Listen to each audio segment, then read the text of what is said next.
Important topic लेकर आया हूँ, जो है आर्टिकल। क्या है? आर्टिकल।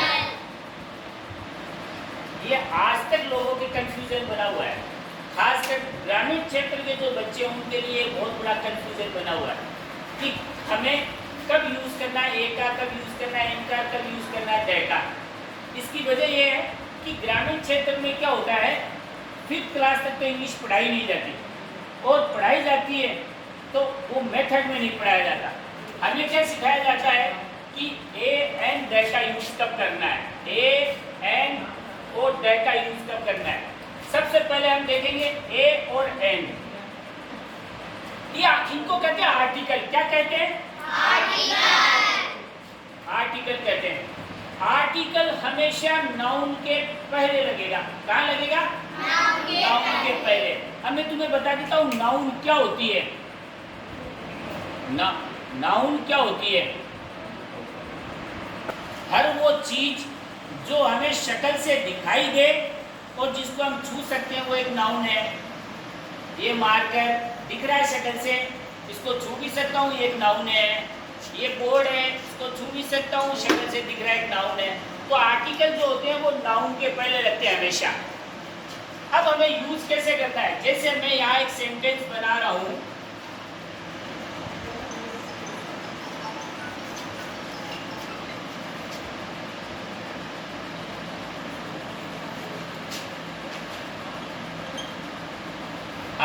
हमें पढ़ाया गया है जिसका पहला अक्षर वोवेल्स हो, ए आई ओ यू, उसके एन का यूज करो, और अगर ना हो तो ए का यूज करो। ये पढ़ाया गया। हमें ऐसे नहीं करना है। हम हिंदुस्तानी है, हिंदी लैंग्वेज जानते हैं, हमें हिंदी से चलना है। ये तो सबको आता है।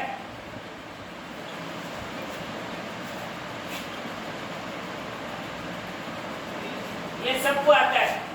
मैंने अभी तुम्हें कहा था कि आर्टिकल हमेशा नाउन के पहले आते हैं, जस्ट पहले, उसके बीच में कुछ भी नहीं आएगा। तो ये जो नाउन होती है, मतलब इसके पहले आना है, इसका मतलब यही नाउन है। क्योंकि अभी मैंने बताया जिस चीज को हम छू सकते हैं, देख सकते हैं, वो एक नाउन है। तो कार को हम छू भी सकते हैं, देख भी सकते हैं, एक नाउन है। और इस नाउन के पहले आर्टिकल लगना है। तो इस कार को हिंदी में लिख लो, ये लो। अगर साउंड तुम्हें पहचान में नहीं आ रहा है, साउंड पकड़ में नहीं आ रहा है, इस नाउन को हिंदी में लिखो। इसका पहला अक्षर इससे मैच करो, है क्या? नहीं है, क्योंकि यहाँ का है, यहाँ मैंने लिखा ऐसे होता है। अब इसका पहला अक्षर इसमें से उसमें से नहीं है नाउन का, तो यहाँ ए लगाओ। वैसे ये दिस इज एप्पल, इस एप्पल को हिंदी में लिख लो। इसका पहला अक्षर इससे मैच करो, इनमें से है, यस है, ये रहा। तो इसका मतलब यहाँ एन लगाना है।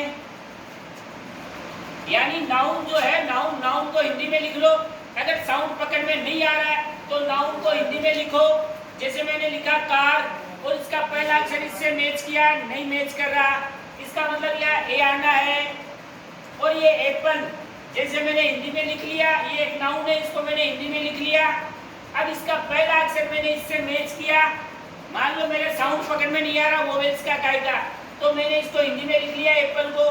इसका पहला अक्षर इससे मैच किया, यस मैच हो गया, इसका मतलब यहाँ एन आएगा। अब बात करते हैं हम द की। इसको द भी कहते हैं और इसको दी भी कहते हैं।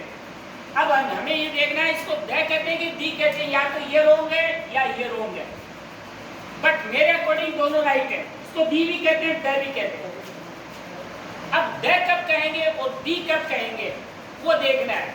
वही चीज, क्योंकि ये भी आर्टिकल है।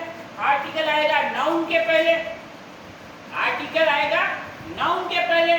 और अब हमें क्या करना, उस नाउन को हिंदी में लिख के देखना है। मैं इसी की कर लेता हूं बात।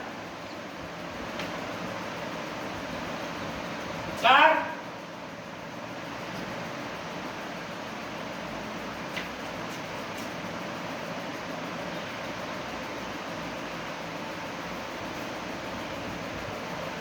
I am driving,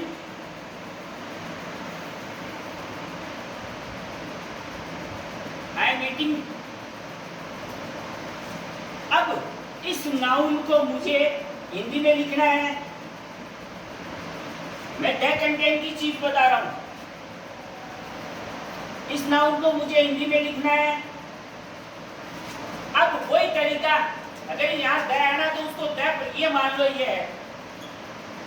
I am eating the Apple, I am driving the car. ठीक है, अब इस कार को हिंदी में लिखो, ये लिख लिया। इसका पहला अक्षर इनमें से मैच कर रहा है? नहीं मैच कर रहा। इसका मतलब इसको मैं पढ़ूंगा द, और इसी नाउन को देखो द एप्पल, तो इस नाउन को मैंने हिंदी में लिखा, इसका पहला अक्षर उसमें से मैच कर रहा है? यस कर रहा है, तो इस द को मैं पढ़ूंगा दी। समझ में आई बात? अब बात है इसका यूज, कि हम यूज कब करेंगे, द का यूज और दी का यूज कब करेंगे। अगर आप पासबुक वगैरह में जाओगे और बुक्स में जाओगे तो इसके कम से कम 7, 8, 9, 10 रूल है कि नदी के नाम के पहले, नालों के नाम के पहले, शहर के नाम के पहले, देश के नाम के पहले और पर्टिकुलर चीज के नाम के पहले, संवैधानिक पोस्ट के नाम के पहले। सीधा सा तरीका है, जिसका नाम लेते ही अगर तुम्हारे दिमाग में पिक्चर बन जाती है, उसकी तस्वीर बन जाती है, तो उसके आगे द लगेगा। जैसे ताजमहल है, ताजमहल, ताजमहल का नाम लेते ही मेरे दिमाग में इसकी फोटो बन जाएगी। क्यों? मेरा ताजमहल नहीं देखा हुआ आज तक, लेकिन मैंने इसे फिल्मों में भी देखा है, इसको फोटो में भी देखा है, तस्वीरों में भी देखा है। ताजमहल का नाम लेते ही मेरे दिमाग में फोटो बनती है कि ऐसे ऐसे सफेद कलर की एक बिल्डिंग बनी हुई है मार्बल से, उसके ऐसे ऐसे मीनार निकली हुई है, ऐसा उसका गेट है, उसके आगे ऐसे लॉन है। मेरे माइंड में पिक्चर बन गई। पिक्चर बन गई तो इसका मतलब ये द कंटेन करेगा। जैसे red fort, Lal Qila, red fort, Lal Qila. Lal Qila मेरा नहीं देखा हुआ है, लेकिन लाल किले का नाम लेते ही मेरे दिमाग में लाल किले की तस्वीर बन जाएगी। इस तरीके से उसके गुंबद बने, उससे मीनार है, उसके आगे ऐसे ऐसे लॉन है, रेड कलर का, लाल कलर का, उसका पूरा पोर्शन आगे का एक पिक्चर बन गई। मतलब यहाँ द लगेगा। जैसे गंगा नदी का नाम ले, गंगा, गंगा, तो गंगा नदी का नाम लेते हो। मेरा देखा हुआ नहीं है गंगा आज तक, लेकिन फिल्मों में मैंने देखा है, फोटोज में मैंने देखा है, तो मेरे माइंड में एक तस्वीर बन जाती है उसकी कि इस तरीके से उसका घाट है, ऐसे सीढ़ियाँ बनी हुई है, ऐसे लोग उतरने का, उसके जस्ट आगे नदी बनी हुई है, पानी है, वो एक पिक्चर बन गई मेरे आगे। पिक्चर बन गई तो इसका मतलब द कंटेन करेगा। तो द का यूज भी सीखे कैसे यूज होता है। Okay, thanks.